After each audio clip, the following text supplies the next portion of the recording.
ഗൗതം അദാനിയുടെ ജീവിതം സാധാരണക്കാരിൽ നിന്നും ഒരു വ്യവസായ പ്രമുഖനിലേക്കുള്ള അവിശ്വസനീയമായ ഒരു യാത്രയാണ്.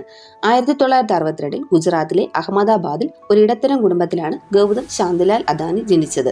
തുണി വ്യാപാരിയായിരുന്ന അച്ഛന്റെ പാത പിന്തുടരാൻ അദ്ദേഹത്തിന് താല്പര്യം ഉണ്ടായിരുന്നില്ല. പഠനത്തിൽ അധികം താല്പര്യം കാണിക്കാതിരുന്ന ഗൗതം കോളേജ് പഠനം പാതിവഴിയിൽ ഉപേക്ഷിച്ച് തന്റെ 16-ാം വയസ്സിൽ ഒരുപിടി സ്വപ്നങ്ങളുമായി മുംബൈയിലേക്ക് വണ്ടി കയറി. മുംബൈയിൽ അദ്ദേഹം ഒരു ഡയമണ്ട് സോർട്ടറായി, അതായത് വജ്രങ്ങൾ തരംതിരിക്കുന്ന ജോലി അയാൾ തുടങ്ങി. ചെറിയ പ്രായത്തിൽ തന്നെ വജ്ര വ്യാപാരത്തിന്റെ എല്ലാ തന്ത്രങ്ങളും അദ്ദേഹം പഠിച്ചെടുത്തു. പിന്നീട് ഗുജറാത്തിലേക്ക് മടങ്ങിയെത്തി സ്വന്തമായി ഒരു പ്ലാസ്റ്റിക് യൂണിറ്റ് തുടങ്ങി. ഇതിനായി പോളിവിനൈൽ ക്ലോറൈഡ് PVC ഇറക്കുമതി ചെയ്യേണ്ടി വന്നത് അദ്ദേഹത്തിന് വലിയൊരു വഴിത്തിരിവായി. 1988 അദ്ദേഹം അദാനി എന്റർപ്രൈസസ് എന്നൊരു ചരക്ക് വ്യാപാര കമ്പനി തുടങ്ങി. അതായിരുന്നു അദാനി ഗ്രൂപ്പിന്റെ തുടക്കം. 90കളിൽ ഇന്ത്യയിൽ സാമ്പത്തിക ഉദാരവൽക്കരണം വന്നപ്പോൾ അദാനിയുടെ കച്ചവട ബുദ്ധിക്ക് അത് പുതിയ വാതിലുകൾ തുറന്നു.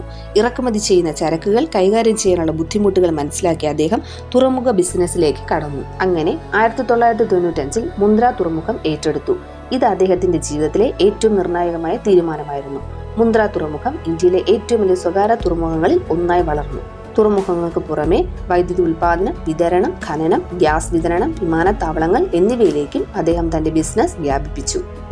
അദാനിയുടെ ജീവിതം എപ്പോഴും വിജയങ്ങൾ നിറഞ്ഞതായിരുന്നില്ല.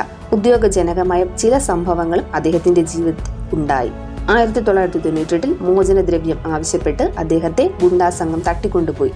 ഒരു ദിവസത്തിന് ശേഷം അദ്ദേഹം മോചിതനായെങ്കിലും ആ സംഭവം ഇന്നും വലിയൊരു രഹസ്യമായി തന്നെ തുടരുന്നു. 2008 മുംബൈ ഭീകരാക്രമണ സമയത്ത് അദാനി താജ് ഹോട്ടലിൽ അത്താഴം കഴിക്കുകയായിരുന്നു.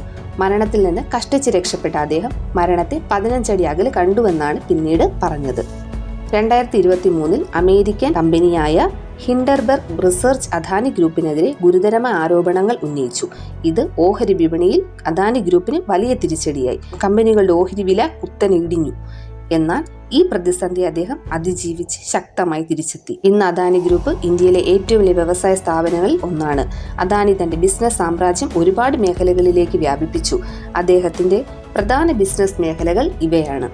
രാജ്യത്തെ ഏറ്റവും വലിയ സ്വകാര്യ തുറമുഖ ശൃംഖല അദാനി ഗ്രൂപ്പിനുണ്ട്. വിമാനത്താവളങ്ങളുടെ നടത്തിപ്പിലും അവർക്ക് വലിയ സ്വാധീനമുണ്ട്. കൽക്കരി ഖനനം, വൈദ്യുതി ഉൽപാദനം, വിതരണം, ഗ്യാസ് വിതരണം എന്നീ മേഖലകളിൽ അദാനി ഗ്രൂപ്പ് മുൻപന്തിയിലാണ്. സൗരോർജ്ജം, കാറ്റാടി ഊർജ്ജം തുടങ്ങിയ പുനരുപയോഗ ഊർജ്ജ മേഖലകളിൽ വലിയ നിക്ഷേപം നടത്തുന്നു. അംബുജ സിമന്റ്, ACC സിമന്റ് തുടങ്ങിയ വലിയ കമ്പനികൾ ഏറ്റെടുത്തുകൊണ്ട് സിമന്റ് വ്യവസായത്തിലൂടെ അദ്ദേഹം തന്റെ ശക്തമായ സാന്നിധ്യം അറിയിച്ചു. പ്രതിരോധം, ഡാറ്റാ സെന്ററുകൾ, മാധ്യമം ഈ മേഖലകളിലും അദാനി ഗ്രൂപ്പ് പുതിയ നിക്ഷേപങ്ങൾ നടത്തുന്നുണ്ട്. NDTV പോലെയുള്ള പ്രമുഖ മാധ്യമ സ്ഥാപനങ്ങളെ ഏറ്റെടുത്തത് ഇതിന് ഉദാഹരണമാണ്.